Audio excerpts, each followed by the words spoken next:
for my podcast about books, where I have a special guest from Mr. A. Yep.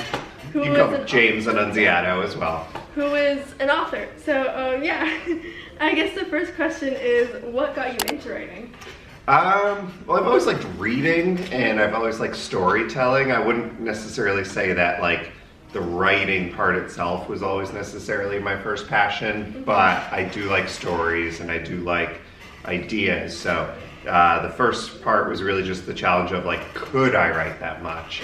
So I started to write, and then as, like, one chapter was done, then two, then three, and it started to get into a flow where I started to say, like, okay, like, I can do this. So, but then you had to, like, really kind of step back and, like, almost start all over again and start to outline, edit, like, get people to help once you started to realize, like, okay, this is, like, really going to be, like, a thing.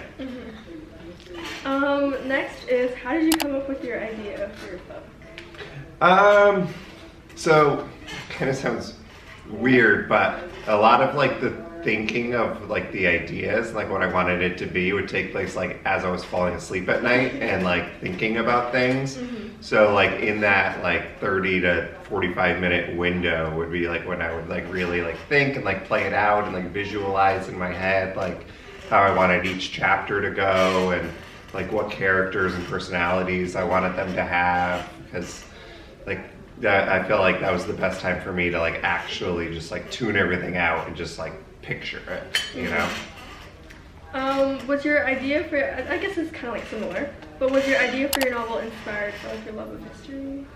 A little bit, yeah. So with history and economics, so the book is kind of like about if upper class billionaires and working class, like, work with their hands, blue collar workers were forced to work together, and, like, what would that look like, basically? So within the social studies, like, economics is a big part of that, and it's always been one of my favorite topics in social studies. So yeah, definitely. Do you have a process when writing? Outlining is really big. So before I write a chapter, I really need to have the entire, maybe not the entire book, but at least the bare bones structure outlined, and then for that chapter, like, really outline, like, exactly, like, beginning, middle, and end, where it's starting and where it's going to go. There are times when writing when it would feel like it was kind of like gaining a life of its own a little bit, and, like, oh, this would make sense for this to happen here, and then just kind of, like, freestyle go with it. But for the most part, everything was scripted and outlined before actually writing. What was the hardest part in your writing process?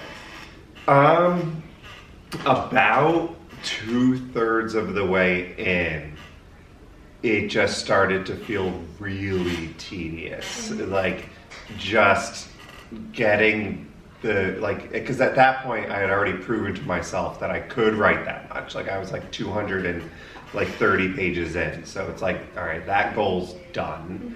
I had already outlined the story and had seen most of it through and knew what I wanted the end to be, so it's like, all right, now I just need to, like, get over the hump and, like, finish this thing.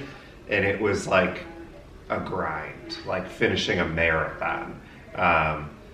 It almost started to become a chore. So I actually took, like, 6 weeks off and just, like, stopped writing, because, like, once it became a chore, like, I could see I was, like, starting to cut corners a little bit. And yeah, and if it's not enjoyable for the writer, it's not going to be enjoyable for the reader. Yeah. So did you have any books that you took inspiration from when writing those? Not 100%, but two authors. I mean, well, first, I always really loved the Harry Potter books, so I really liked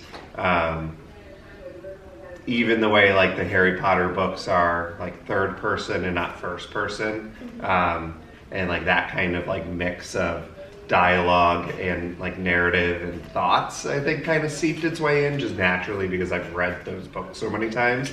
And then Stephen King is another author who I really like his books, and like the kind of arcs and how in a lot of his books, like you could see it going one way, but then like by the middle of the book, like it completely changes and it's almost like a whole new story again. So a little bit of that too. And you've written 2 books, right? Yeah. One of the second book is actually a Harry Potter fan fiction that I can't make money off of because it's like the intellectual property of J.K. Rowling. So I have like a little thing at the beginning of the book that says like these are based on her characters, and then any money that comes in, I donate to her charity. What like made you want to write a second book? Well, mostly the fact that like J.K. Rowling had said that there like are other like schools of magic around the world, including one in America, but she's never written a book on it. And then I looked and it seemed like nobody had ever written a fan fiction on it, except for like, I think I saw one where there was like a middle school project, but it wasn't very good. And then a couple of like shorter stories, like 50, 60 pages or so, but nobody had ever written like a novel on it before. So I thought, all right, like I could do that. That's cool. But even with that, like the history teacher in me kind of seeped into it because like it takes place during the Great Depression and like that plays a big role in it. So yeah, it kind of has like my own twist on it, I guess. I guess like that was like all the questions I had prepared, and it was kind of quick. But like, if you have any, I don't know, advice for like aspiring writers, I guess. So I guess for an aspiring writer, I would just say the big trick first is to just do it. Like, don't get caught up in the details. Like, know what story you want to tell. Picture the story in your head, and then just write, and then worry about like the editing and the polishing later. Because I've seen like writers before say like they want to write a book, but they don't know if they can do it, and it's like taking so long. Like, just do it and then polish it and clean it up later. Well, I think that's it. All right.